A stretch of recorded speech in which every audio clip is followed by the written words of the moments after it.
that lawn. I already called the cops. Called the cops for cutting grass? You're a stranger on this property. He's just trying to help, Brando. I didn't want to bother anyone. The neighbor stepped onto the sidewalk and pointed her phone straight at me. Stop right there. You don't belong here. If you touch that yard, I'm calling the cops. Her voice carried across the quiet street like she owned the place. I had just pulled a mower out of the back of my truck. Across the yard, the grass had grown almost to my knees.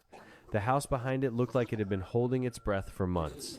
Curtains always closed, paint slowly fading under the sun. That morning, I had knocked on the door. It took a while before it opened. A tiny elderly woman stood there, one hand resting against the frame for balance. Her voice was soft, almost apologetic. "I'm sorry the yard looks like that," she said. "I didn't want to bother anyone." Inside, I noticed the mailbox letters scattered across a small table. Most of them were official envelopes from the city, some still unopened. One of them had bold red words across the front, "Notice of violation." She explained quietly that her husband used to take care of everything. The lawn, the repairs, the bills. He passed away last year.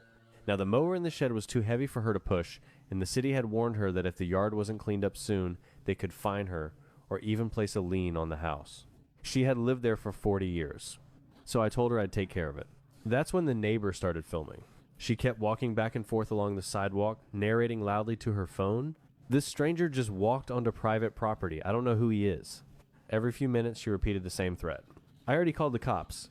The old woman stood quietly on the porch, hands folded together like she was afraid she had done something wrong just by letting someone help. As I kept mowing, I noticed something else. Several houses nearby had perfectly trimmed lawns, but the elderly homes on the block all had warning stickers on their mailboxes. City letters, HOA reminders, violation notices. It looked like pressure had become routine for people living alone. Then a police car slowly rolled to the curb. The mower engine went silent.